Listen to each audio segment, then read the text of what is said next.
El mensaje que quería compartir, el segundo mensaje, tiene que ver con, como les decía antes, una presentación del pastor Ben Cramlich que me gustaría compartir en español, ¿sí? No lo escuché, le voy a ser sincero, no lo escuché en inglés porque no es mi fuerte, ya sabe Juan que no es mi fuerte, pero tengo la virtud de poder recibir la presentación y traducirla al español, ver de qué trataba esa presentación y me encantó. Por la manera en que estaba presentado el mensaje, me encantó por los pasajes que estaban incluidos ahí y tal vez son preguntas que en mí estaban dando vueltas, no las tenía organizadas y el mensaje estaba bien organizado, bien presentado como para poder entender este punto profético. Así que vamos a meternos y a verlo juntos, ¿sí?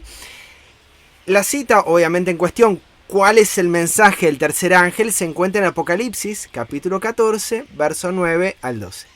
Y el tercer ángel lo siguió diciendo en alta voz: si alguno adora a la bestia y a su imagen, y recibe la marca en su frente o en su mano, él también beberá del vino de la ira de Dios, el cual es vaciado puro en el cáliz de su ira, y será atormentado con fuego y azufre delante de los santos ángeles y delante del Cordero. Y el humo del tormento de ellos sube para siempre jamás. Y los que adoran a la bestia y a su imagen no tienen reposo ni de día ni de noche, ni cualquiera que reciba la marca de su nombre. Aquí está la paciencia de los santos, aquí están los que guardan los mandamientos de Dios y la fe de Jesús. Pasaje muy caro para nosotros como adventistas, el mensaje del tercer ángel. Lo hemos leído muchísimas veces y seguramente ustedes han sacado alguna idea de algún punto o algún otro. Me gustaría que podamos verlo en su totalidad y poder ir sacando cada uno de los aspectos que presenta este mensaje. ¿Qué es el vino de la ira de Dios? ¿Qué significa que es vaciado puro en el cáliz de su ira? ¿Qué significa esto de que no tienen reposo, el recibir la marca? ¿Y qué significa el punto final? Aquí están la paciencia de los santos, aquí están los que guardan los mandamientos de Dios y la fe de Jesús. Y para quienes son adventistas, este punto va más para quienes alguna vez se han cruzado con alguna cita de la sierva y dicen, sí, yo conozco este mensaje, pero también conozco esta cita. ¿Cómo hacemos conciliar, ¿sí?, estas afirmaciones que leímos en la Biblia sobre el mensaje del tercer ángel con esta cita en particular? Está en la River and Herald, 1 de abril de 1890, párrafo 8. Sé que también está en Evento de los Últimos Días, no lo puse ahí en pantalla, pero los invito a buscarlo también. Creo que acá suma otras cositas que no están en Evento de los Últimos Días, pero le va a sonar conocida. Dice: varios me han escrito preguntándome si el mensaje de la justificación por la fe es el mensaje del tercer ángel, y yo he respondido: es el mensaje del tercer ángel en verdad. El profeta declara: después de esto vi a otro ángel descender del cielo con gran poder, y la tierra fue alumbrada con su gloria. Y dice la sierva: el resplandor, la gloria y el poder deben relacionarse con el mensaje del tercer ángel, y la convicción seguirá doquiera que se predique en demostración del Espíritu. Entonces vamos a ver acá varios aspectos. ¿Cómo conciliamos lo que vimos antes, ¿sí?, el mensaje del tercer ángel, con esto que estamos leyendo acá, que dice si el mensaje del tercer ángel es el mensaje de la justificación por la fe? Y la sierva dice: es el mensaje del tercer ángel en verdad. Y uno lee esta cita y lee el pasaje, y yo acá no veo justificación por la fe. Sí, veo la fe de Jesús, pero no dice la justificación por la fe o algo relacionado con el aspecto. ¿Cómo hacemos conciliar estas afirmaciones con la cita bíblica? ¿Y cómo hacemos conciliar con esta cita también? Aparece en manuscrito 59 del año 1907, párrafo 8. ¿Sí? Este es un manuscrito de estos que son los no publicados. La sierva dice: se me ha mostrado que en nuestro trabajo educativo no debemos seguir los métodos que se han adoptado en nuestras escuelas establecidas más antiguas. Hay entre nosotros demasiado aferramiento a las viejas costumbres, y debido a esto estamos muy atrasados con respecto a dónde debiéramos estar en el desarrollo del mensaje del tercer ángel. Es decir, Hoy en día no se lo está predicando. Hoy en día las escuelas establecidas, aún en 1907, ¿sí? La cita anterior era de 1890, 17 años después, las escuelas todavía estaban atrasadas en la predicación de este mensaje, en el desarrollo de este mensaje. Piensan que hoy es distinta la cosa, que es diferente la cuestión. Piensan que hoy, 105 años después, han avanzado las instituciones educativas respecto al desarrollo de este mensaje. Bueno, veamos a qué se refiere con esto. Hay una llave, que es la llave de Miller, que nos ayuda a reconciliar las afirmaciones anteriores con la Biblia. ¿Recuerdan? La Biblia con la Biblia. Entonces, Apocalipsis 14:12 dice: Aquí está la paciencia de los santos. Aquí están los que guardan los mandamientos de Dios y la fe de Jesús. Eso lo hemos leído y lo tenemos digerido. Ahora, ¿cómo sabemos que esto que leímos es la justificación por la fe? ¿Cómo sabemos que la justificación por la fe es el mensaje del tercer ángel que incluye esta cita? En Romanos capítulo 4, verso 3 al 16, dice lo siguiente: Porque la promesa de que él sería heredero del mundo no fue dada a Abraham o a su simiente por la ley, sino por la justicia de la fe. Porque si los que son de la ley son los herederos, vana es la fe y anulada es la promesa. Porque la ley produce ira, pero donde no hay ley, tampoco hay transgresión. Por tanto, es por la fe, para que sea por gracia, a fin de que la promesa sea firme a toda simiente, no solo al que es de la ley, sino también al que es de la fe de Abraham, que es el Padre de todos nosotros. ¿Quién es el Padre de todos nosotros? Romanos 4, 13 al 16. Gracias. Entonces vemos acá que la promesa que sería de que él sería heredero del mundo no fue dada a Abraham o a su simiente por la ley, sino por la justicia de la fe. ¿Y cómo recibimos nosotros? Verso 16.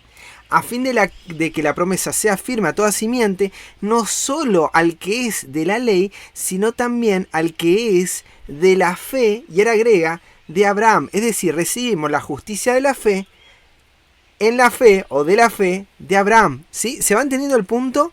Recibimos la promesa de que él sería heredero, no por la ley, sino por la justicia de la fe. Y nosotros la recibimos también al que es de la fe de Abraham. O sea, el que tiene la fe de Abraham recibe la justicia de la fe, quien es el Padre de todos nosotros. Y ahora veamos en Gálatas 2:16, ahora enfocado al punto tocante de este versículo. Sabiendo que el hombre no es justificado por las obras de la ley, sino por la fe de Jesucristo, nosotros también hemos creído en Jesucristo, para ser justificados por la fe de Cristo, y no por las obras de la ley, por cuanto por las obras de la ley ninguna carne será justificada. Gálatas 2:16, ¿sí? Pablo nuevamente presenta ahora cómo el hombre es justificado, cómo recibe la promesa de ser hecho justo. No la recibe por la ley, sino por la fe de Jesucristo. Y dice, nosotros también hemos creído en Jesucristo. ¿Para qué creíste en Jesucristo? ¿Para qué recibiste por la fe de Jesucristo? Para ser justificados por la fe de Jesucristo. Creíste, fuiste justificado por esa fe. Entonces, volvamos al pasaje. Aquí están la paciencia de los santos, aquí están los que guardan los mandamientos de Dios y la fe de Jesús. ¿Qué reciben los que guardan la fe de Jesús? Los que son de la fe de Jesús son justificados. Gálatas 2:16 y Romanos 4:13 al 16. ¿No parece maravilloso? La misma Biblia responde. La justificación por la fe es el mensaje del tercer ángel. Recibir, guardar, atesorar la fe de Jesús es para ser justificados. Y somos justificados por esa fe. Por eso hay una conexión tan directa. El que era de la fe de Abraham recibía la justicia de la fe. El que es de la fe de Jesús recibe su justicia. Es justificado. Ahora, ¿qué incluye el mensaje del tercer ángel? Dice ahí, en la Red Granjera, el 1 de abril de 1890, párrafo 8. Varios me han escrito preguntándome si el mensaje de la justificación por la fe es el mensaje del tercer ángel. Ya lo tenemos clarísimo. Y yo he respondido, es el mensaje del tercer ángel en verdad. El profeta declara, después de esto vi a otro ángel descender del cielo con gran poder, y la tierra fue alumbrada con su gloria. Entonces, ¿qué incluye este mensaje? Incluye el descenso, ¿sí?, de otro que viene con gran poder, y la tierra es alumbrada con su gloria. Entonces dice la sierva, el resplandor, la gloria y el poder deben relacionarse con el mensaje del tercer ángel. Nos parece como dos cosas distintas. Apocalipsis 14 del 9 al 12 y Apocalipsis 18:1 nos parecen como dos ángeles, dos momentos distintos. Pero la sierva dice que el resplandor, la gloria y el poder deben relacionarse con el mensaje del tercer ángel. Y la convicción seguirá doquiera se predique en demostración del Espíritu. Esto habla de un evangelio completo, ¿sí? Esto habla de que en la culminación de los mensajes del primero y el segundo ángel hay una expansión, ¿sí? Se predica el primero, se predica el segundo y se expande. Es el evangelio total, completo, el mensaje del tercer ángel con el del otro ángel. Culmina, ¿sí? Justificación por la fe más este resplandor, esta gloria, este poder que viene a alumbrar la tierra con su gloria, que se relaciona con este mensaje que acabamos de leer. ¿Qué incluye este mensaje? Esto está en carta y manuscrito, bueno, no recuerdo bien si la traducción está bien, carta manuscrito 11, después se las paso abajo, si en la nota en el chat, pero bueno, 1896, párrafo 56. Y la sierva dice, ¿qué es la justificación por la fe? Muy conocida esta cita. Es la obra de Dios al poner la gloria del hombre en el polvo. Ustedes la conocen de otra manera, ¿sí? Que pone la gloria del hombre en el polvo o la bate en el polvo y hace por el hombre lo que no está en su poder hacer por sí mismo. ¿Qué es la justificación por la fe? Abate la gloria del hombre, la pone en el polvo, ¿sí? Cuando los hombres ven su propia nada, están preparados para ser revestidos con la justicia de Cristo, ¿sí? Los que guardan los mandamientos y tienen la fe son entonces los que ven su propia nada, los que están preparados para recibir esa justicia. Cuando comiencen a alabar y exaltar a Dios todo el día, entonces al contemplar se están transformando en la misma imagen. ¿Qué es la regeneración? Es revelar al hombre cuál es su propia naturaleza real, que en sí mismo no vale nada. Nunca has aprendido estas lecciones, dice. O que pudieras darte cuenta del valor del alma humana, ¿sí? Y esto da una exposición total de toda esta teoría que venimos presentando. ¿Qué es la justificación por la fe?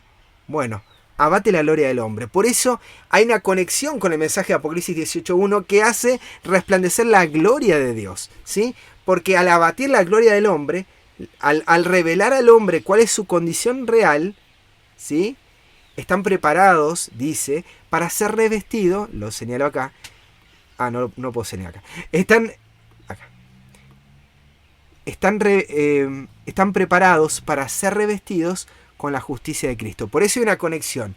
Mensaje del tercer ángel con Apocalipsis 18:1. Con el mensaje, diríamos, hoy del otro ángel o del cuarto ángel, ¿sí? Están relacionados, están conectados. Ahora nosotros, ¿entendimos bien este mensaje? En Mensajes Selectos tomo 1, este está en español, página 421, párrafo 1 y párrafo 2, dice lo siguiente. La palabra de Dios no debe ser mantenida lejos de nuestra vida. Debe ser recibida en la mente, debe dársele la bienvenida en el corazón y debe ser albergada, amada y obedecida. También necesitamos mucho más conocimiento. Necesitamos ser iluminados acerca del plan de salvación. No hay uno en 100 que entienda por sí mismo la verdad bíblica sobre este tema que es tan necesario para nuestro bienestar presente y eterno. Cuando comienza a brillar la luz para hacer claro el plan de la redención a la gente, el enemigo obra con toda diligencia para que la luz sea apartada del corazón de los hombres. Si nos acercamos a la palabra de Dios con un espíritu dócil y humilde, será barrida la escoria del error, y las gemas de la verdad, largo tiempo ocultas de nuestros ojos, serán descubiertas. ¡Wow! Está tremendo. ¿Cuántos hay que entiendan este mensaje? Ni uno en 100. Yo no quiero decir que estoy en ese uno, ¿eh? Ojo, no estoy poniéndome acá en el lugar de entiendo por completo todo. Creo yo, y me sumo a ustedes en el estudio y en el seguir conociendo y aprendiendo de nuestro Dios. Esto nos está hablando a nosotros. Es la obra de Dios abatir en el polvo la gloria del hombre. Y esto lo tengo que leer en ese sentido. Yo soy ese 99. Mi gloria tiene que ser abatida para que Él pueda brillar en mí. ¿Me siento yo que soy ese uno? Estoy en un problema, ¿sí? Y Dios quiera que podamos entenderlo. Dios quiere que lo entendamos. ¿Será que nosotros entendemos que nosotros estamos todavía en necesidad de seguir aprendiendo y conociendo sobre este tema que dice que es tan necesario para nuestro bienestar presente y eterno? Ahora, cuando comienza a brillar la luz para hacer claro el plan de salvación, a la redención a la gente, el enemigo hace su tarea. Si nos acercamos a la palabra de Dios con un espíritu dócil y humilde, por eso presenté reglas de interpretación primero, será barrida la escoria del error. Y las gemas de la verdad, largo tiempo ocultas de nuestros ojos, serán descubiertas. ¿Recuerdan ustedes el sueño de Miller? ¿Recuerdan ustedes el sueño que aparece en el libro Primeros Escritos? ¿Recuerdan que él había soñado con un cofre que tenía joyas y perlas y que después estaba todo desordenado y que al ordenarlo, al organizarlo, brillaba 10 veces más? Hermanos, ¿estamos hablando de lo mismo? ¿Será que nos estamos acercando a la misma palabra de Dios y el Señor con el mismo desafío de que podamos organizarlas, que podamos ordenarlas, ¿sí? De que el Señor las ordene para que a nuestros ojos brille 10 veces más? ¿Será que nos estamos acercando con ese corazón dispuesto, dócil, humilde, para que sea barrida de nuestro corazón toda la escoria del error y brille esas gemas de verdad ante nuestros ojos que estuvieron largamente ocultas ante nuestra vista? La palabra de Dios no puede ser mantenida lejos de nuestra vida, mis hermanos. Y esto es algo que tenemos que entender, ¿sí? El mensaje presente, la justificación por la fe, es un mensaje de Dios. Esto es algo presente para nosotros, ahora. Es un mensaje que viene de Dios, un mensaje actual. No podemos ocultarlo. Ahora, hemos entendido nosotros bien este mensaje. Dice la sierva, y esto lo leímos antes, que las escuelas están, las más antiguas, se me ha mostrado que en nuestro trabajo educativo no debemos seguir los métodos que se han adoptado en nuestras escuelas establecidas más antiguas. Hay entre nosotros demasiado aferramiento a las viejas costumbres y debido a esto estamos muy atrasados con respecto a dónde debiéramos estar en el desarrollo del mensaje del tercer ángel. Como docentes y como estudiantes no estamos avanzando, dice la sierva, y necesitamos avanzar en ese sentido, dejando de adoptar las formas antiguas en las que nosotros venimos desarrollando este mensaje, ¿sí? Dejar las viejas costumbres. Dice la sierva en Testimonios para la Iglesia, tomo 6, página 135, párrafo 3. Sabemos que hay escuelas que dan oportunidades para instruirse en las ciencias, pero queremos algo más que esto. Esto es las viejas costumbres, ¿sí? La ciencia de la verdadera educación es la verdad, la cual ha de quedar grabada tan profundamente en el alma que no pueda ser borrada por el error que abunda por doquiera. El mensaje del tercer ángel es verdad, luz y poder, y presentarlo de manera que produzca las debidas impresiones en el corazón debe ser obra de nuestras escuelas, tanto como de nuestras iglesias, del maestro como del ministro. Los que aceptan puestos de educadores deben estimar cada vez más la voluntad revelada de Dios, tal como la presentan clara y notablemente Daniel y el Apocalipsis. Imagínense esta planilla de estudio en una escuela. Somos docentes, además de la tarea de predicar y de compartir el mensaje, somos docentes. Qué tremendo, ¿verdad? Porque este mensaje no abunda. Hay ciencias, hay de todo conocimiento, pero el mensaje del tercer ángel, que es verdad, luz y poder, no está, no aparece. Ahora, ¿cuál es la base de la verdadera educación? Ya vimos que el mensaje del tercer ángel, pero ¿Cómo entendemos esto? Dice, las urgentes necesidades que se están haciendo sentir en este tiempo exige una educación constante en el conocimiento de la palabra de Dios. Estamos viviendo ese tiempo, mis hermanos, ¿sí? Este tiempo también es importante. Esta es la verdad presente. ¿Cuál? Una educación constante en el conocimiento de la palabra de Dios. Por todo el mundo debiera haber una reforma en el estudio de la Biblia, pues hoy se necesita como nunca antes. No sabemos estudiar la Biblia. Hago un paréntesis, ¿sí? No sabemos leer la Biblia. No sabemos cómo estudiarla. Creemos que sabemos, pero estamos bajo las antiguas costumbres, las antiguas formas. Estamos aplicando métodos científicos del mundo para estudiar la Biblia, filosofías y métodos que hemos aplicado en el colegio, en la escuela, pero no la forma que Dios inspiró, ¿sí? Para que nosotros la estudiemos, para que la conozcamos. Continúo. A medida que esta reforma progrese, se realizará una obra poderosa. Pero cuando Dios declaró que su palabra no volverá a él vacía, quiso decir eso precisamente. El conocimiento de Dios, escuchen, el conocimiento de Dios y de Jesucristo, a quien envió, es la más elevada educación. Y ella llegará a cubrir la tierra con su maravillosa luz, como las aguas colman la mar.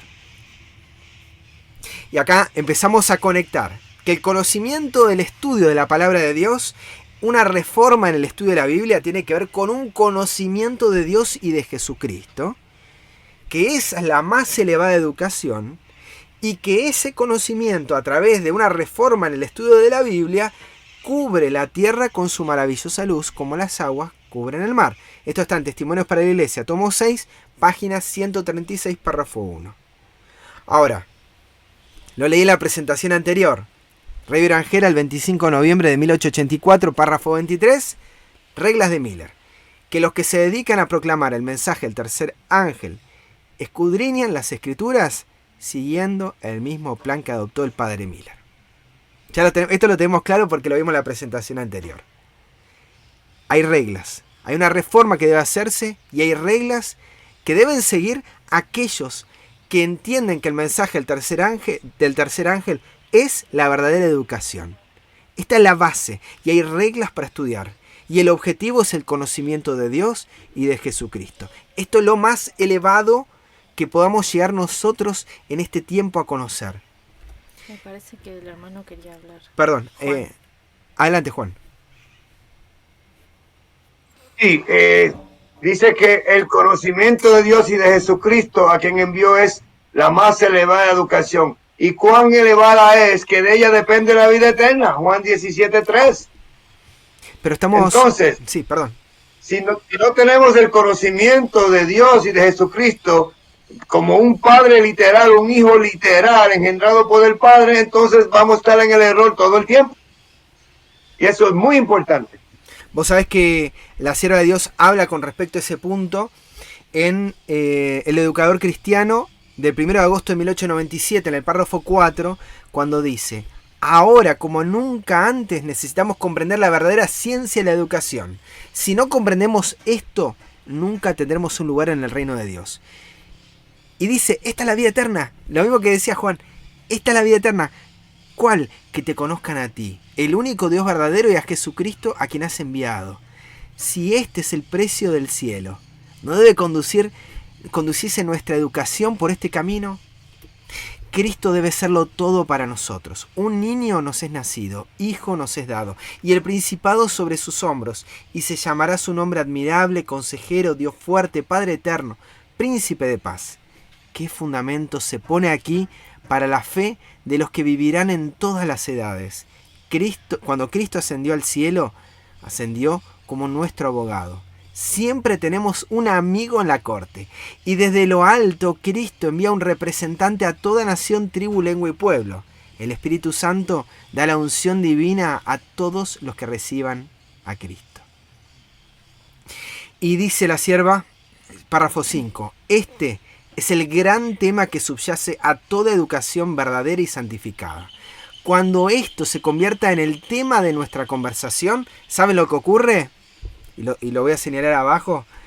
Ninguna charla ociosa y común saldrá de nuestros labios. Se oyen bromas y chistes. ¿Por qué? Porque el templo del alma no está santificado ni es santo. Hermanos, ¿por qué nosotros hoy tenemos conversaciones que no están santificadas? ¿Por qué hay chistes, hay bromas? ¿Por qué hay charla ociosa y común? Porque no hay verdadera educación. Porque no estamos centrando nuestro estudio en la verdadera educación. ¿Cuál es? La vida eterna, que te conozcan a ti, el único Dios verdadero, y a Jesucristo, a quien has enviado. ¿Y cuál es el fundamento de este mensaje, mis hermanos? ¿Cuál es el fundamento de conocer a Dios y a su Hijo? Reverend Herald, 7 de septiembre de 1897, párrafo 9. Los principios del carácter de Dios eran el fundamento de la educación constantemente mantenida ante los ángeles celestiales. Estos principios eran la bondad, la misericordia y el amor. La luz autoevidenciadora debía ser reconocida y libremente aceptada por todos los que ocupaban posiciones de confianza y poder. Debían aceptar los principios de Dios y mediante la presentación de la verdad y la justicia convencer a todos los que estaban a su servicio. Este era el único poder que debía utilizarse. La fuerza nunca debía intervenir. Todos los que pensaban que su posición les daba poder para mandar a sus semejantes y controlar la conciencia debían ser privados de su posición, porque este no es el plan de Dios. ¿Cuál es el fundamento de la educación que era constantemente mantenida ante los ángeles celestiales? Los principios del carácter de Dios. Esta es la base del conocimiento. Y totalmente de acuerdo con lo que dijiste, Juan, respecto a conocer que hay un Dios verdadero y que tiene un Hijo literal. Totalmente. Cristo nos presenta que eso es la vida eterna. A eso le suma los principios del carácter de Dios. No solamente saber quién es, sino cómo es nuestro Padre y cómo es su Hijo. Estos principios que eran presentados en la escuela celestial, en la educación celestial, eran la bondad, la misericordia y el amor. Y estamos hablando del fundamento del mensaje de los tres ángeles. Estamos hablando del fundamento de la verdadera educación que es mantenida en la escuela terrenal. Y ahora vamos a la educación celestial. Esta luz no se la presentaba por la fuerza. Nadie forzaba a nadie. Nadie decía, esto tenés que creerlo porque es así. Dice, debían aceptar los principios de Dios y mediante la presentación de la verdad y la justicia, convencer a todos los que estaban a su servicio. La presentación de la verdad y la justicia. En la presentación del mensaje del tercer ángel hay una presentación de la verdad y la justicia, ¿sí?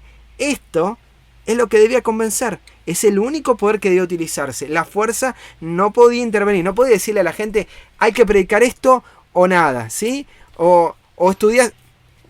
Lo está presentando acá en la Escritura. No se podía forzar. Todos los que pensaban en su posición, que su posición les daba poder para mandar a sus semejantes y controlar las conciencias, tenés que creer así, debían ser privados de su posición, porque este no es el plan de Dios. Otra cita en este sentido. 1 de abril de 1890, Reverend Herald. Varios me han escrito preguntándome si el mensaje de la justificación por la fe es el mensaje del tercer ángel. Y yo he respondido, es el mensaje del tercer ángel en verdad. El profeta declara, después de esto, vi a otro ángel descender del cielo con gran poder, y la tierra fue alumbrada con su gloria. Y dice, el resplandor, la gloria y el poder deben relacionarse con el mensaje del tercer ángel. Stop, ¿sí? Lo hemos leído ya y la convicción seguirá donde quiera que se predique en demostración del Espíritu. Hay una conexión entre el mensaje del tercer ángel con el mensaje del cuarto ángel o del otro ángel que desciende del cielo. Hay una conexión entre el mensaje de la justificación por la fe con el resplandor, la gloria y el poder. Hay un mensaje que viene presentando la justificación por la fe y uno que está relacionado, que presenta a la tierra la gloria de Dios, que la alumbra, ¿sí? Se va comprendiendo la gloria de Dios, su carácter, es el fundamento, está relacionado un aspecto con el otro. Y esto es importante que podamos conectarlo, ¿sí? Si no pasamos del primer mensaje, no vamos a entender el segundo. Y si no entendemos el segundo, no vamos a entender el tercero. Y si no entendemos el tercero, no vamos a entender la conexión con el cuarto ángel. ¿Por qué? Porque hay una secuencia. En Primeros Escritos, página 256, la sierva de Dios nos advierte. Muchos de los que aceptaban el tercer mensaje no habían tenido experiencia en los dos anteriores. Satanás comprendió esto y fijó en ellos su ojo maligno para vencerlos, pero el tercer ángel dirigía la atención de ellos hacia el lugar santísimo, y los que habían tenido experiencia en los mensajes anteriores les indicaban el camino del santuario celestial. Muchos percibieron el perfecto eslabonamiento de verdades en los mensajes angélicos, y aceptándolos gozosamente uno tras otro, siguieron al Señor por la fe en el santuario celeste. Estos mensajes me fueron representados como una áncora para el pueblo de Dios. Quienes los comprendan y acepten quedarán libres de verse arrastrados por los muchos engaños de Satanás. Tremenda cita esta también, y nos habla acerca de cómo los mensajes están eslabonados, ¿sí? Están como cadenas conectados uno atrás del otro. Los que aceptaban el mensaje del tercer ángel no habían tenido experiencia los dos anteriores, y Satanás fijó su ojo maligno para vencerlos, ¿sí? Ojo, atención.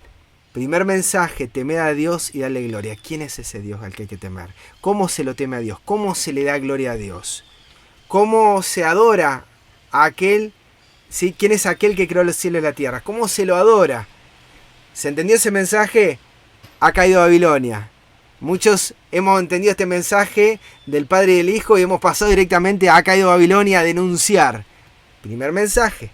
Si no se entiende el primer mensaje, no se puede pasar al segundo.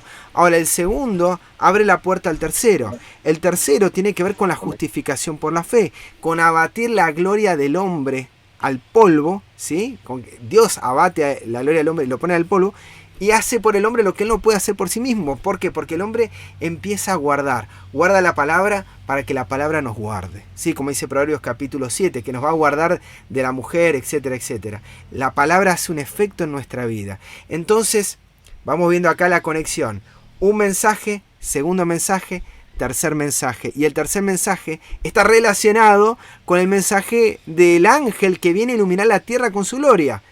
¿Qué va a hacer Satanás? Concentra y hace que la gente fije su atención para vencerlos, para que no tenga la experiencia en los anteriores. Hermanos, hagamos el camino y sigamos ese trayecto. Yo sé que muchos hemos venido y hemos estudiado estos temas de diferentes ángulos, ¿sí? A través de los pactos hemos llegado al tema del carácter, o hemos llegado al tema del carácter y después fuimos al tema de la deidad, o arrancamos por el tema de la deidad, como es mi caso, después fuimos al tema de los pactos y después fuimos al tema del carácter. Haberme salteado el primer mensaje y haber predicado el segundo antes que el primero me trajo muchos dolores de cabeza e hizo que se generara mucho fanatismo entre quienes uno les predicaba y le hablaba. Y entonces uno, pará, que hay un problema. Satanás está actuando a través de esta manera en la que uno está presentando el mensaje. Sigamos el orden. Primer mensaje, segundo, tercero, ¿sí? Y el tercero que está relacionado con el cuarto. Quienes lo comprendan y lo acepten quedarán libres de verse arrastrados por los engaños de Satanás, ¿sí? ¿Qué es el vino de la ira de Dios? ¿Sí? Dice que va a derramar, bueno, lo leímos el pasaje, ¿verdad? En Apocalipsis 14:10, que iba a dar a beber el vino de su ira. ¿A qué se está refiriendo? En Ezequiel 22:31 dice lo siguiente el profeta. Dice, por tanto derramaré sobre ellos mi ira, con el fuego de mi ira los consumí.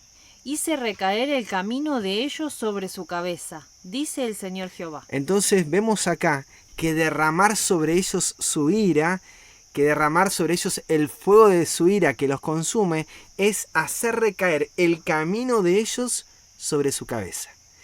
Vamos a leer Salmos 7, 15 al 16. Pozo ha cavado y lo ha ahondado, y en el hoyo que hizo caerá. Su maldad se volverá sobre su cabeza, y su agravio caerá sobre su propia coronilla.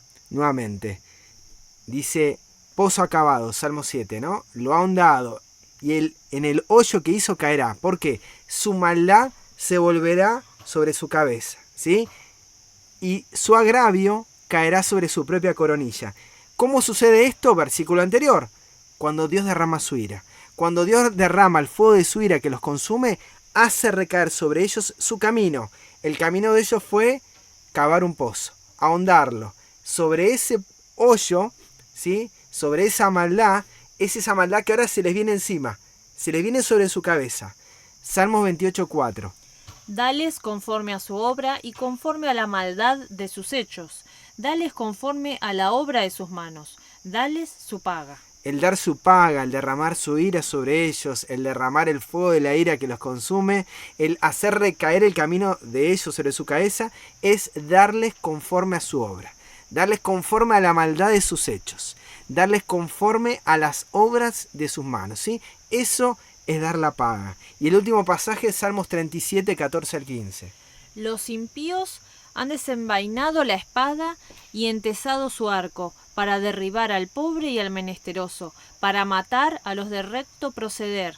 La espada de ellos entrará en su mismo corazón y su arco será quebrantado. Es muy interesante este pasaje. Perdón, quebrado. Dice. Quebrado. Es muy interesante este pasaje, que los impíos desenvainan su espada y esa misma espada, ¿sí? Para matar al recto, la espada de ellos entrará en su mismo corazón. Su arco será quebrado. Lo que ellos hicieron, si mataron a espada serán muertos. Esto es el derramar su ira. Esto es que el fuego de la ira los consuma. Esto es hacer recaer sobre ellos el camino de ellos, ¿verdad? Salmos 94, 23. Y él hará volver sobre ellos su iniquidad y los destruirá, ¿cómo? En su propia maldad. Los talará Jehová nuestro Dios, ¿sí? Él hace volver sobre ellos su iniquidad. Eso es la ira de Dios. Proverbios 8:36. Mas el que peca contra mí defrauda su alma. Todos los que me aborrecen aman la muerte. Nuevamente, ¿sí? El que peca contra mí no defrauda a Dios, defrauda su alma. Nos estamos haciendo un mal nosotros, te está diciendo. Vos te estás haciendo un mal. Todos los que me aborrecen aman la muerte. Aborrecer a Dios es aborrecer la vida. Si aborreces la vida, estás amando la muerte. Aborrecer la vida, dice el que tiene al Hijo tiene la vida. Expulsar al Hijo de tu vida es amar la muerte. Es abrazar al enemigo de Dios. Santiago 1:15. ¿Y la concupiscencia? Sí, y la concupiscencia cuando ha concebido da a luz el pecado y el pecado siendo consumado engendra muerte. Entonces vemos acá que es el pecado, este versículo está interesantísimo para desarrollarlo, pero es el pecado el que engendra la muerte, ¿sí? El pecado siendo consumado engendra muerte. La concupiscencia, los malos deseos, las pasiones, los deseos, una vez que concebimos en la mente el deseo, ¿sí? Porque el pecado no está en tener relación con una mujer en adulterio, sino en haberlo pensado acá, ¿sí?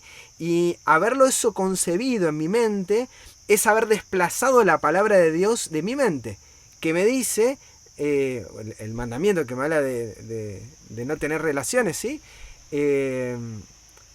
La concupiscencia cuando ha concebido da a luz al pecado, ¿sí? Y al dar luz al pecado, que es la transgresión de la ley, es el rechazo a la palabra, el pecado cuando es consumado, cuando ahora lo concretás, engendra muerte. Dios no es quien inflige el castigo de forma arbitraria, ¿sí? No inflige ese castigo, sino que es el pecado el que engendra, es la decisión de uno de transgredir la palabra, lo que termina engendrando la muerte.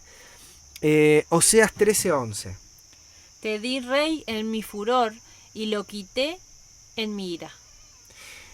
Dice, esto lo conocemos bien porque tiene que ver con 1 Samuel 8:7, cuando el pueblo le pide a Dios un rey y Samuel estaba entristecido y Dios le dice, no te rechazaron a vos, no te desecharon a vos, me desecharon a mí, ¿sí?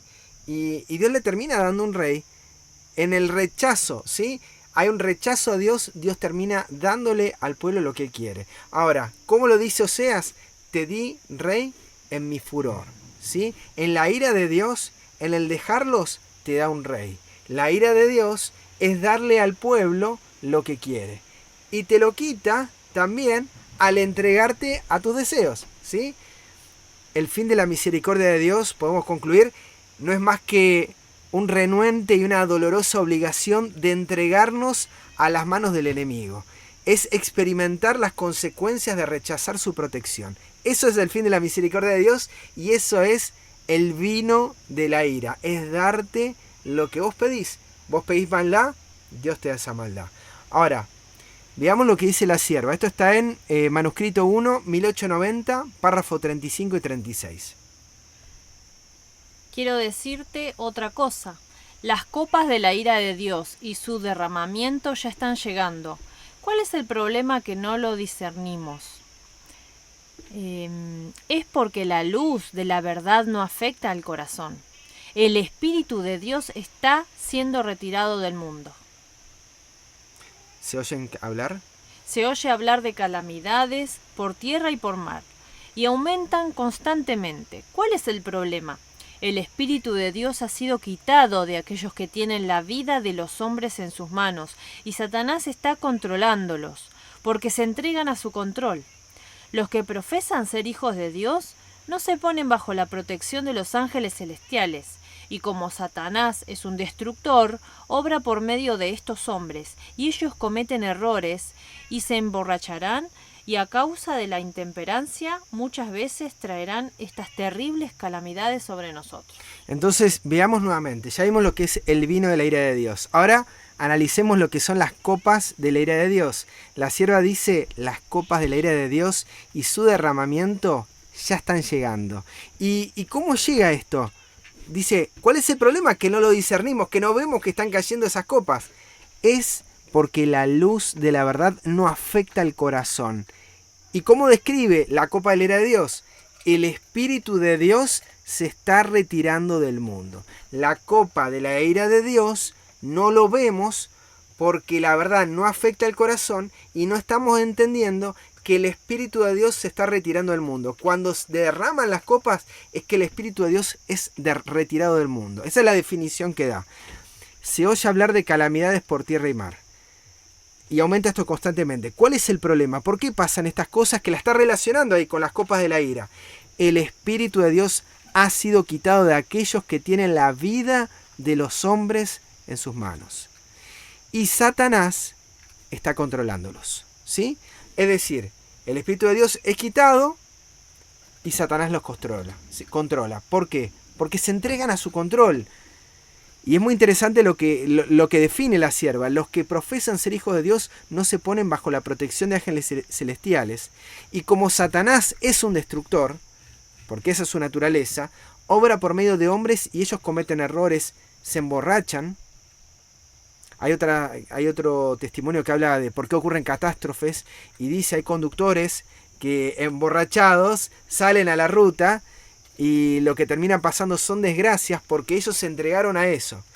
A causa de la intemperancia muchas veces traerán estas terribles calamidades sobre nosotros. Es decir, es la acción del hombre entregando su control a Satanás, Satanás controlándolos y el Espíritu de Dios siendo retirado por el pedido del hombre de que se aparte. Esto lo define como las copas de la ira de Dios. Carta 54 de 1889, párrafo 22. Nuestra única seguridad consiste en estar totalmente del lado del Señor. No podemos con ninguna seguridad dar lugar al enemigo. ¿Por qué? Porque si nos encuentran del lado del enemigo, pereceremos con los impíos en las plagas. Y escuchen esta frase que me pareció impresionante. Con las plagas que el Señor permitirá a Satanás crear en la tierra contra los hombres y contra las bestias. Las plagas que el Señor permitirá a Satanás crear en la tierra contra los hombres y contra las bestias. Sí, son las copas de la ira de Dios. Pero vemos acá que es Dios retirando su protección y el Señor permitiendo a Satanás que cree esas situaciones, esas plagas en la tierra.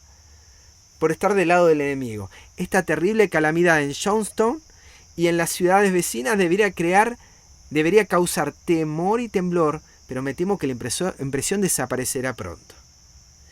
La sierva de Dios dice en Conflicto de los Siglos, página 575, párrafo 4, lo siguiente. Es Dios quien protege a sus criaturas y las guarda del poder del destructor. Pero el mundo cristiano ha manifestado su menosprecio de la ley de Jehová, y el Señor hará exactamente lo que declaró que haría. Alejará sus bendiciones de la tierra, y retirará su cuidado protector sobre los que se rebelan contra su ley y que enseñan y obligan a los demás a hacer lo mismo. Satanás ejerce dominio sobre todos aquellos a quienes Dios no guarda en forma especial. Favorecerá y hará prosperar a algunos para obtener sus fines y atraerá desgracia sobre otros, al mismo tiempo que hará creer a los hombres que es Dios quien los aflige. Esta cita es de las más conocidas para quienes venimos estudiando el tema del carácter de Dios. Conflicto de los siglos, capítulo 37, el conflicto inminente, dice que es Dios quien protege y las guarda del poder del destructor. Dios hará lo que dijo. A los que manifiesten menosprecio de la ley, Dios va a hacer esto. Aleja sus bendiciones de la tierra. Retira su cuidado protector sobre los que se rebelan. Vemos como es el principio. Satanás entonces, ¿qué hace? Ejerce dominio sobre todos aquellos a quienes Dios no guarda en forma especial. La ira, las copas de la ira. El dejarte a los deseos de tu corazón. Favorecerá y hará prosperar a algunos para obtener sus fines, para que uno crea que es Satanás. Y atraerá desgracias sobre otros, al mismo tiempo que hará creer a los hombres que es Dios quien los aflige. Es decir, aflige de tal manera que vos termines creyendo que es Dios y no Satanás. Va a utilizar determinadas situaciones para que vos termines definiendo que es Dios y no el enemigo, ¿sí? Pero quienes conocemos la palabra y quienes conocemos los testimonios, vamos a poder entender de forma desarrollada cómo se desenvuelve esta historia. ¿Qué pasa con la marca de la bestia? Ya vimos el vino de la ira, vimos la copa de la ira. Ahora, ¿qué pasa con la marca de la bestia? En Apocalipsis 14:12 nos da el contexto de la marca de la bestia, ¿sí? La paciencia de los santos, los que guardan los mandamientos de Dios, y tienen la fe de Jesús. Nos da ya el contexto, ¿sí? Hay unos que guardan algo y otros que no lo están guardando. Ahora, la marca, la señal, está en oposición o rebelión a lo que los santos en su paciencia están guardando. Yo sé que todos conocemos este tema, ¿sí? Pero, por favor, ayúdenme y acompáñenme a este desarrollo. ¿Cuál es el sello o marca de autoridad de Dios? Éxodo 31:13, ¿qué dice? Ciertamente vosotros, habla tú a los hijos de Israel diciendo, ciertamente vosotros guardaréis mis sábados porque es señal, ¿sí? Señal entre mí y vosotros por vuestras generaciones para que sepáis que yo soy Jehová que os santifico, ¿sí? ¿Cuál es el sello? ¿Cuál es la marca de autoridad de Dios? Es su sábado. Y Ezequiel 20:12 dice, les di también mis sábados para que fuesen por señal entre mí y ellos, para que supiesen que yo soy Jehová que los santifico. Hasta acá como adventista, este mensaje lo conocemos de memoria, ¿verdad? Es el sábado que se nos da como señal. Es el sábado que se nos da para que sepamos que es Jehová que nos santifica, no nosotros a nosotros mismos. Juan, no sé si querías decir algo ahí. Sí, el versículo, creo que 20:20 también habla de eso. 20:20 y nada, más adelante comentaré en otros versículos, pero el 20:20 también habla de eso. Así es, Éxodo 31:13-17 también lo amplía en este sentido. Pero bueno, como para acotar la lectura. ¿Qué es la marca de la bestia? Bueno, veamos un poco lo que ocurrió en la historia con respecto a esta señal, ¿sí? A este sello o marca de Dios en la Biblia. ¿Qué pasó con el sábado? Y voy a leer Daniel 7:25 en la versión de Wycliffe, ¿sí? Dice, y hablará palabras contra el Altísimo y deshonrará a los santos del Altísimo y pensará que puede cambiar los tiempos y las leyes y hablará palabras contra el Dios Altísimo y deshonrará u oprimirá a los santos del Dios Altísimo y acá quiero que presten atención, y pensará en que puede cambiar los tiempos de las fiestas y las leyes y serán entregados en sus manos hasta el tiempo y los tiempos y la mitad del tiempo, ¿sí? Hay ahí una breve variación que si prestaron atención se darán cuenta. Daniel 7:25 pensará cambiar, versión 60, los tiempos y la ley. las fiestas y la ley. Bueno, hay distintas versiones que ustedes pueden buscar, más o menos todas dicen lo mismo, pero la versión de Wycliffe dice, pensará que puede cambiar los tiempos de las fiestas, los tiempos de las santas convocaciones. ¿Se entienden? Que acá no solamente está cambiando los tiempos de las fiestas, sino los tiempos de esas fiestas y las leyes. Y serán entregados en sus manos, bueno, periodo de 1260 años. La marca tiene que ver con una violación de los mandamientos de Dios, con una violación, una transgresión a estos tiempos de las fiestas. ¿Cuál ha sido históricamente la marca declarada de esta religión falsificada? No hace falta leer mucho, ¿no? Sino algunos, por ejemplo, catecismos doctrinales de la Iglesia Católica dice, pregunto, ¿tienes alguna forma de probar que la Iglesia tiene poder para instituir fiestas por precepto o de precepto? Y la respuesta es, si no tuviera tal poder, no podría haber hecho aquello en lo que todos los religiosos modernos están de acuerdo con ella. No podrían haber sustituido la observancia del domingo como primer día de la semana por la observancia del sábado como séptimo día, un cambio para el que no hay autoridad escritural. Lo reconocen, ¿verdad? La Iglesia tiene poder, si no, no lo podría hacer. Es por su poder. Ella sustituye, y lo sustituye el domingo por el sábado sin tener un respaldo en la Escritura, no teniendo autoridad escritural.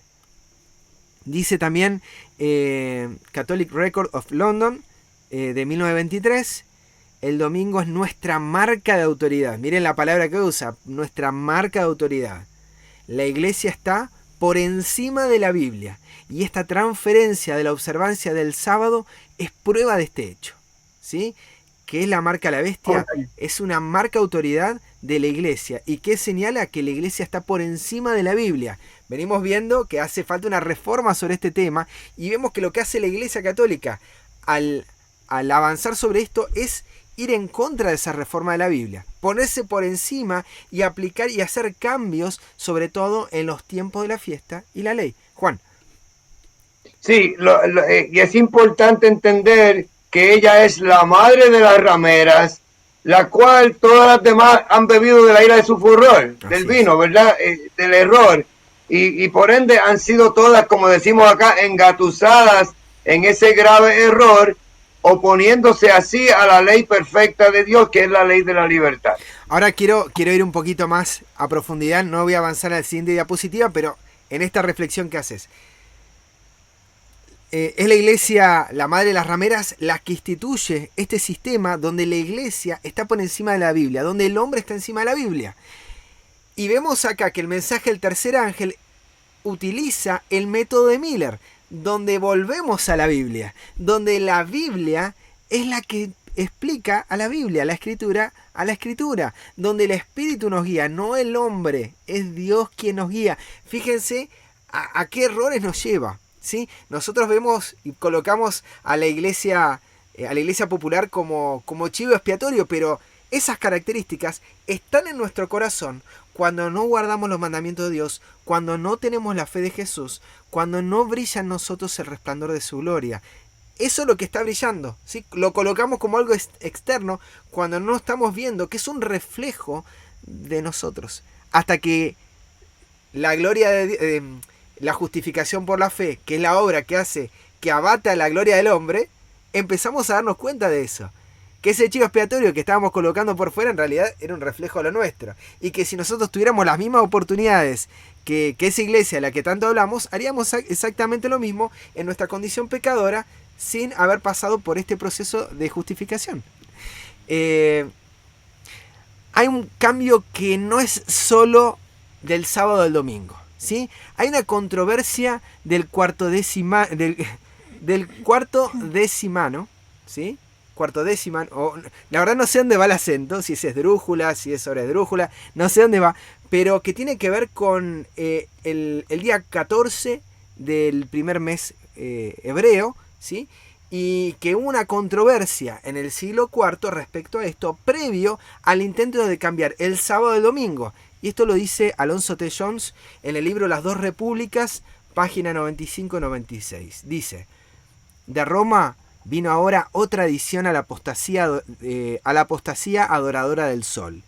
Los primeros cristianos, en su mayoría judíos, continuaron celebrando la Pascua en recuerdo de la muerte de Cristo, la verdadera Pascua. Y esto continuó entre aquellos que de entre los gentiles se habían convertido a Cristo. En consecuencia, la celebración era siempre en el día de la Pascua, el 14 del primer mes. Roma, sin embargo, y a partir de ella todo Oriente adoptó el Día del Sol todo Occidente adoptó el Día del Sol como día de esta celebración. De acuerdo con la costumbre oriental, ahí había leído oriental, la celebración, siendo el 14º día del mes, por eso esta controversia, caería por supuesto en diferentes días de la semana, según cambiasen los años. La regla de Roma era que la celebración debía ser siempre en domingo. Fue en este punto donde el obispo de Roma hizo su primer intento abierto de absolutismo. Vamos a explicar un poco para aquellos que están todavía ahí en la nebulosa de los calendarios, ¿sí? Hoy en día la Pascua católica se celebra la primer luna llena entre marzo y abril, después del equinoccio vernal, ¿sí? Después del 21 de marzo, la primer luna llena. Cuando caiga, se cuenta el siguiente domingo, ¿sí?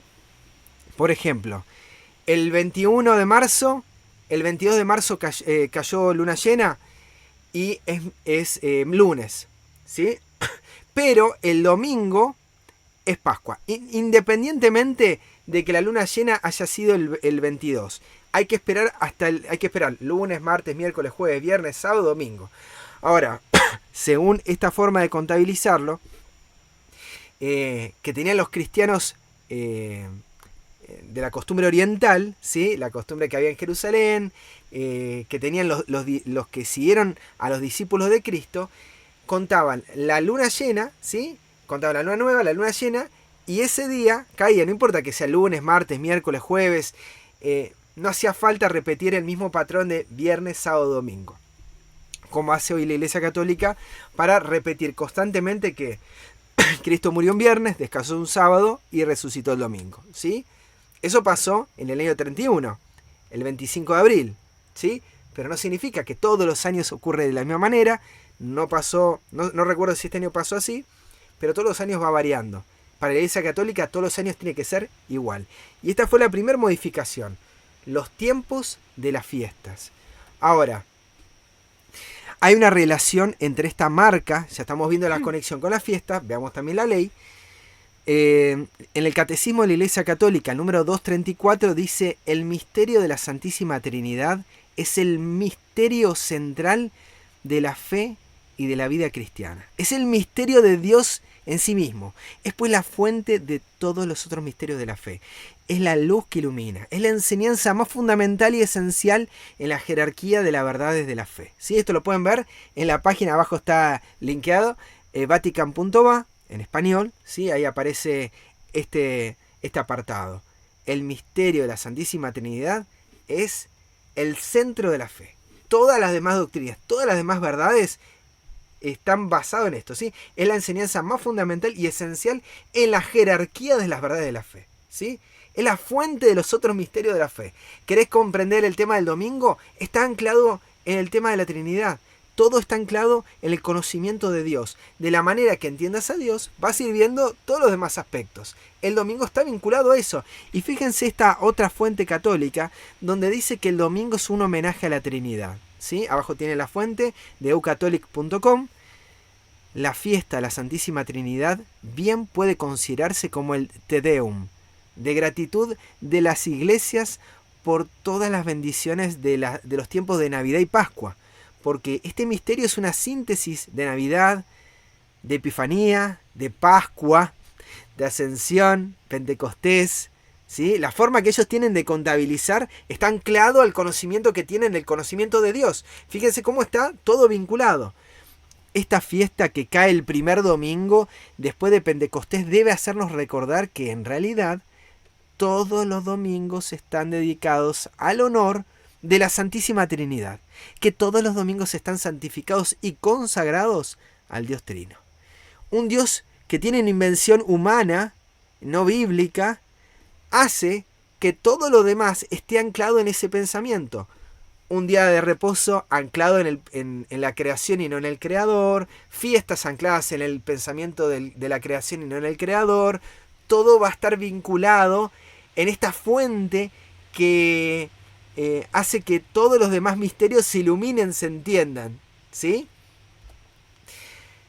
La marca, entonces estamos viendo acá, que es la adoración dominical forzada. Es algo que inventó el hombre, que no está en la Biblia, y es la muestra visible de la autoridad de esta institución, pero veamos acá que la mente de la imagen de la bestia se extiende mucho más ampliamente que solo la adoración forzada. Esto no es el fin, ¿no? Recién está arrancando. Este sistema apóstata de adoración, ¿sí? Esta religión falsificada, es una imagen de abominación desoladora, ¿sí? Es la bestia del mar de Apocalipsis 3, esa bestia terrible. También exaltó el paganismo a través, y creo que esto ha presentado Roberto en las veces anteriores, ha exaltado el paganismo a través de creer de que Dios requería un sacrificio, o que su justicia demandaba la muerte, o que su ira necesitaba ser aplacada a través de la muerte de su hijo.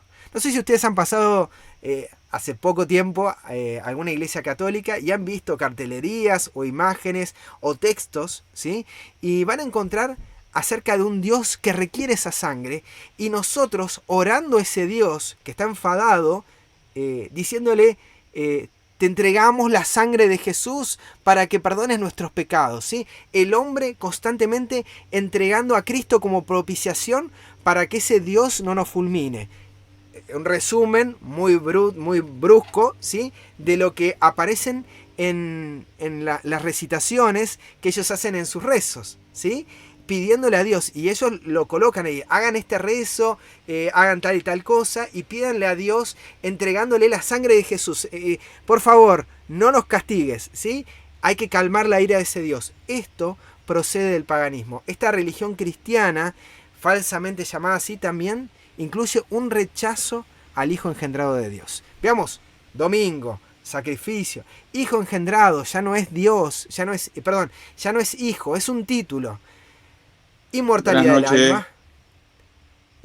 alma, sacralidad dominical, que incluye un rechazo al sábado, a las fiestas, una comprensión dispensacional de los pactos. Hay una forma de salvarse antes de Cristo, hay una forma de salvarse después de Cristo, que este fue el mensaje que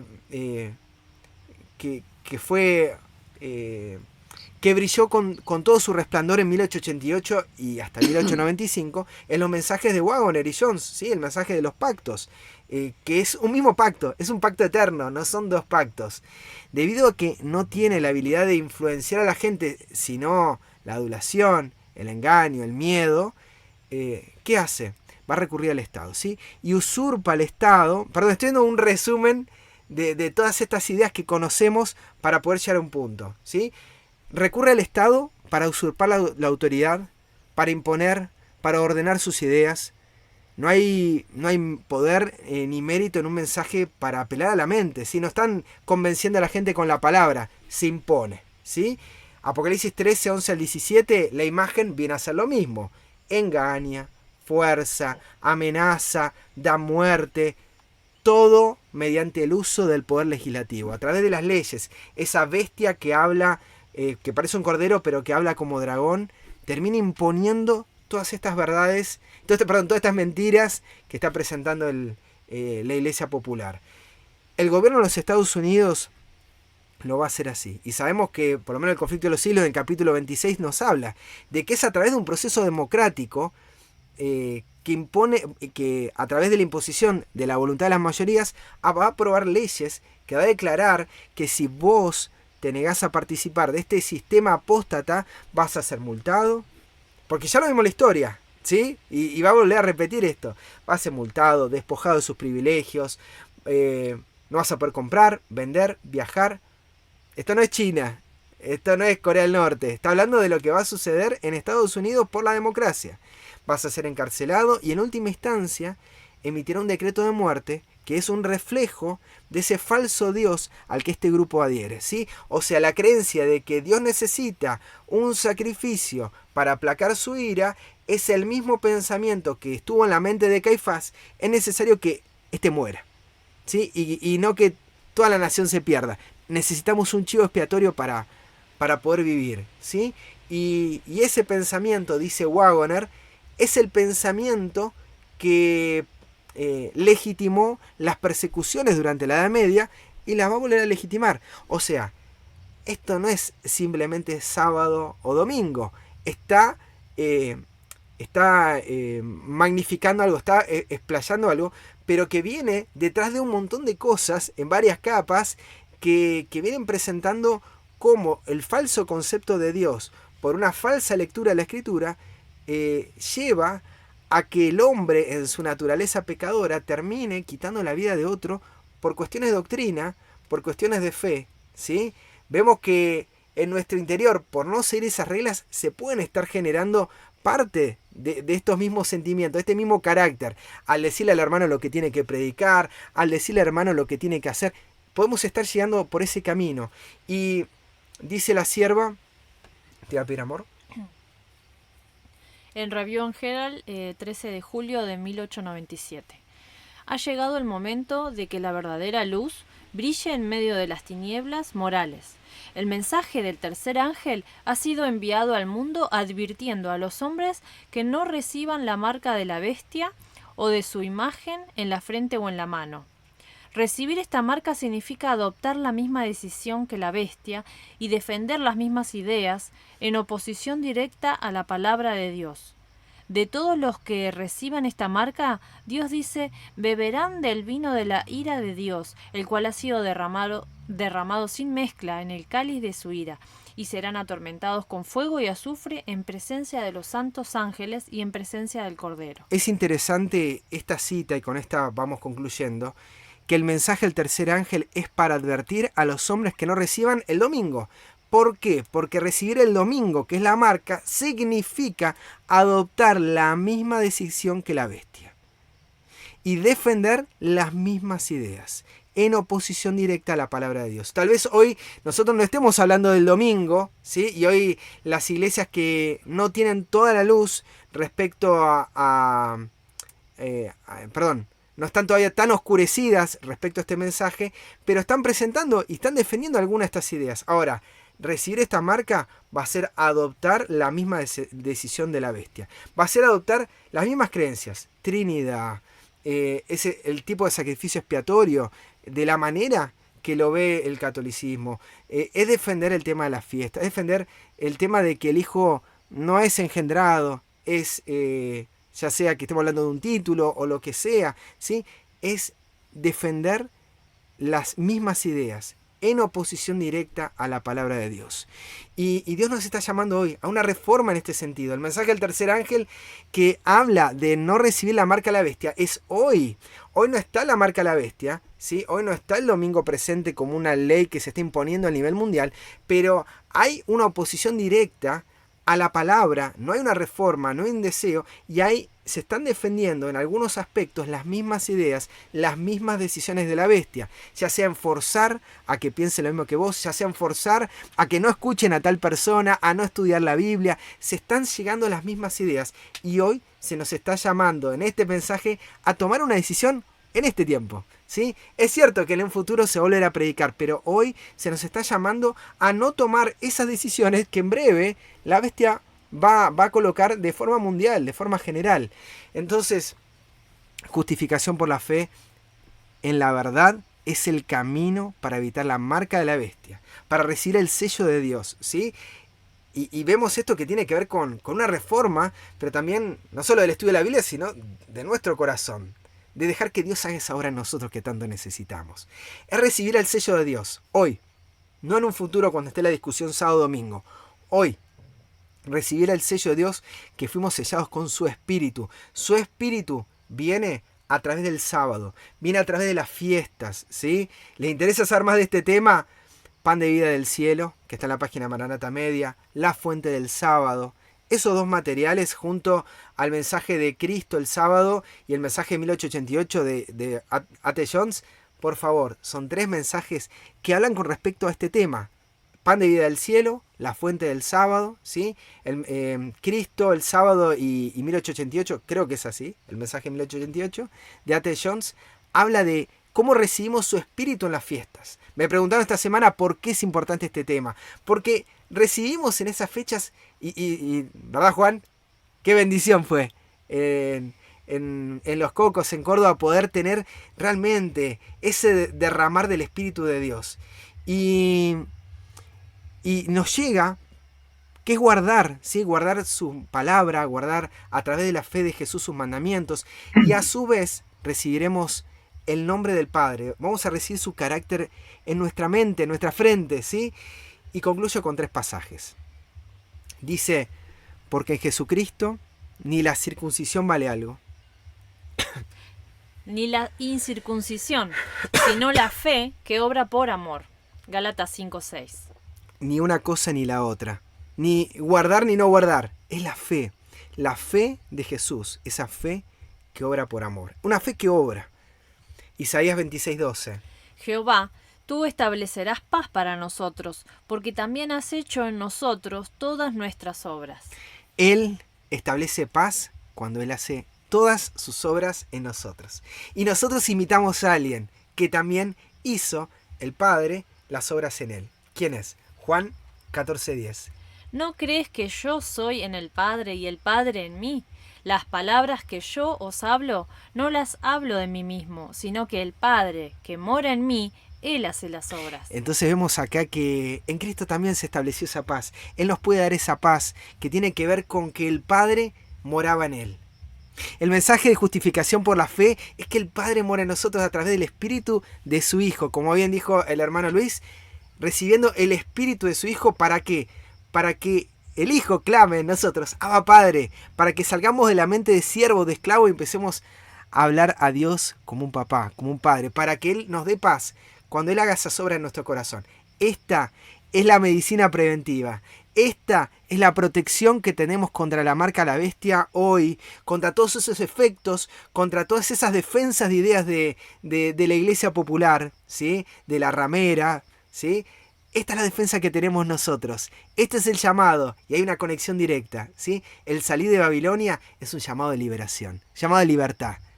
Que Dios los bendiga y que podamos ver y aprender cada día más para ser ese uno entre 100 que ha entendido el tema. Y que sea parte de nuestro estudio, ¿sí? De que esto sea parte de nuestra vivencia. Que Dios nos ayude para no solamente conformarlo como parte nuestra de nuestro estudio, sino también para poder compartirla a otros.